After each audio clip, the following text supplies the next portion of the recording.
Yeah, so we heard this earlier, but we are at LSSW 16. Oh my gosh. So I'm going to take you all the way back to LSSW number 1. The first topic that we identified for this workshop series was on science tools and instruments.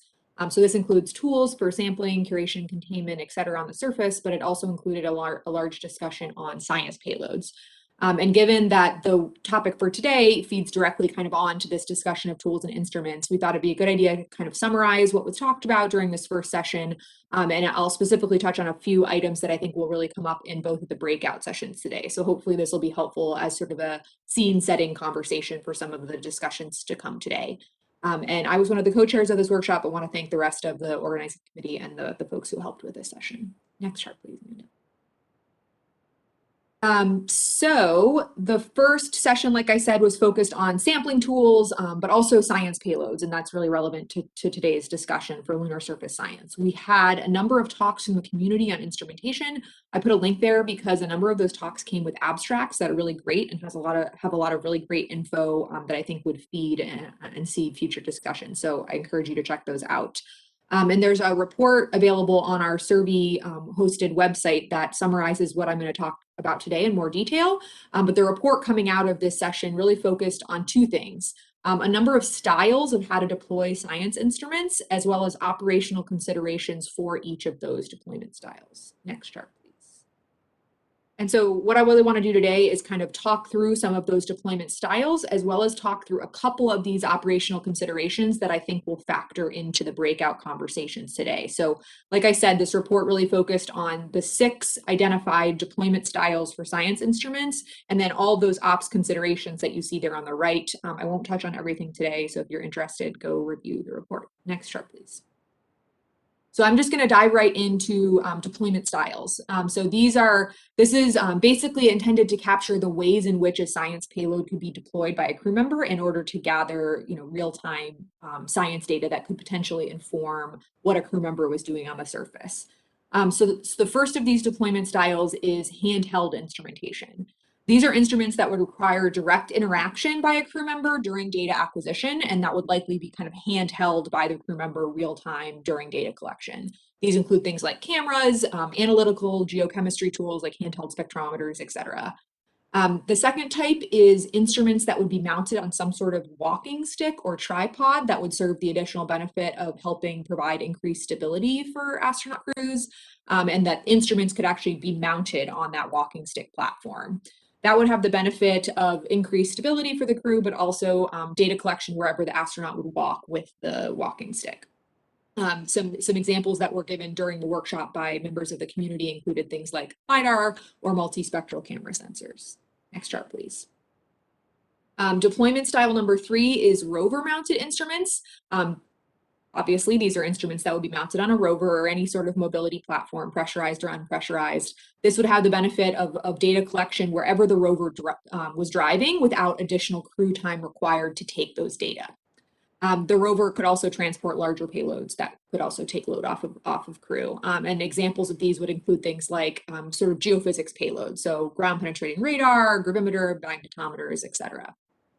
Similarly, you could have instruments that were mounted to the suit itself. So these are science payloads or sensors that would be attached to somewhere on the suit, and data would be collected kind of wherever the crew member would walk. So wherever those actions that a crew would take, sampling, exploration, et cetera, you'd get the benefit of additional science data. One of the community members at the workshop pitched something like a magnetometer attached to the suit. Next chart, please. And finally, the last 2 deployment styles. One is a lander mounted payload. This is obviously a science payload that's attached to the lander. These would be likely heavier or bulkier payloads that could be mounted on the lander to kind of characterize the area immediately around the landing site. It wouldn't require transport away from the landing site, therefore, cutting down on sort of EVA operations from a payload perspective.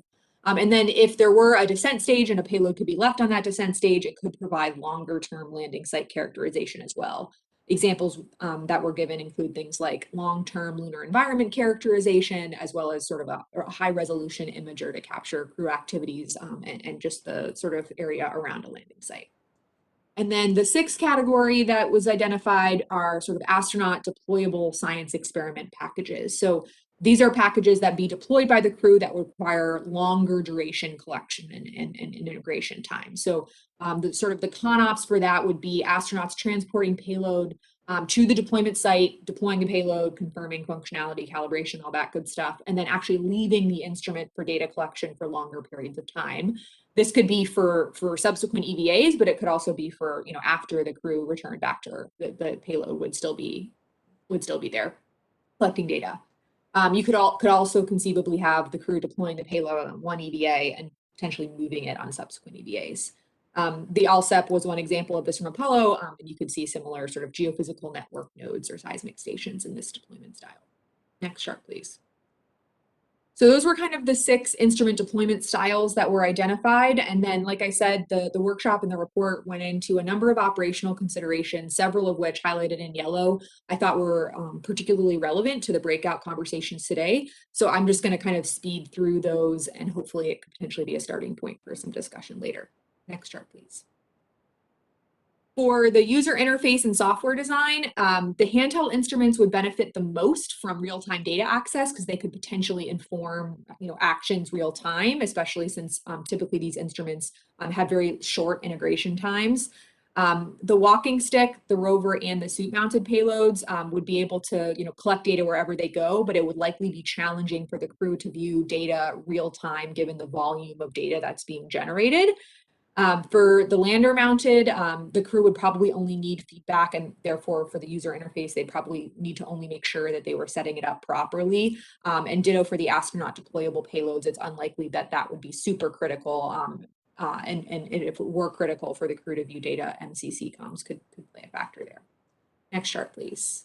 Sorry, I'm going to speed through these pretty fast, but we can come back in the breakouts if we want to.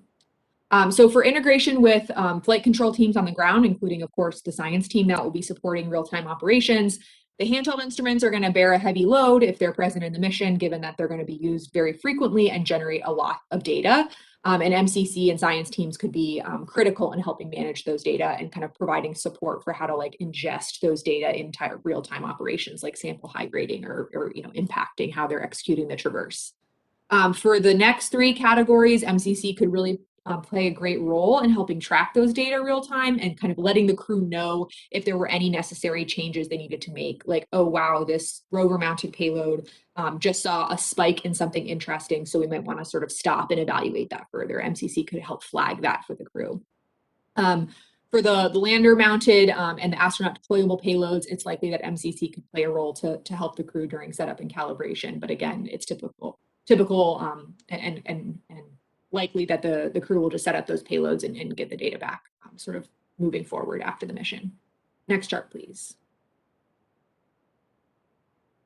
So for required crew time, because obviously at any time that the crew is spending setting up a payload, they're not exploring further or taking more samples. So we want to make sure that we're balancing crew time required to science payoff of that payload. All of the payloads are going to require unstowing and restowing in the case of some of these instruments, as well as setup and calibration time. But for the handheld instruments, we're expecting probably a lot of crew time because they're going to be used frequently at science stations. And you'll also want to include time it takes to actually talk and think about the results. For the walking stick, this would be low to intermediate. And again, just kind of the time required to potentially adapt the traverse plan based on sort of MCC alerting the crew to any necessary changes. Ditto for the rover mounted and the suit mounted, it would be the case that a science team could potentially alert the crew to any necessary change that would be involved, as well as the time it would take to actually attach the payload to the suit or the rover. Lander mounted, low crew time, just attaching the payload if necessary, if it didn't fly that way. And for astronaut deployable, it could be intermediate to high, depending on what the payload is, depending on how often, if at all, you want to move the payload between sites for data collection, et cetera. Next chart, please. For sample triage impacts, this just refers to, is the payload going to be able to help the crew select samples, possibly, especially in the mission architectures where they're there for longer periods of time. The handheld instruments could have a really high impact here. Walking stick, suit mounted, lander mounted, and astronaut deployable, probably not so much, but the rover mounted potentially could help ID possible sampling locations. Next chart, please. I'm almost done. This category kind of means, will it impact how the crew is completing a traverse? So like, are they going to learn knowledge from the data returned from these payloads that could say, I want to go to site A instead of B, or spend longer at site C instead of D? The handheld instruments could play a big role here. The walking stick, the rover mounted, and the suit mounted could also play a role here, given that the data they're returning could identify possible sites of interest that would require additional follow-up crew activities. The lander mounted, this is probably not very likely, and the astronaut deployable impact could potentially, depending on whether or not you wanted to get help selecting where you wanted to deploy that instrument. Next chart, please. And I know I'm over time, so thanks to everybody who participated in that initial LSSW, and I encourage you all to go read the report if you haven't already. Thanks.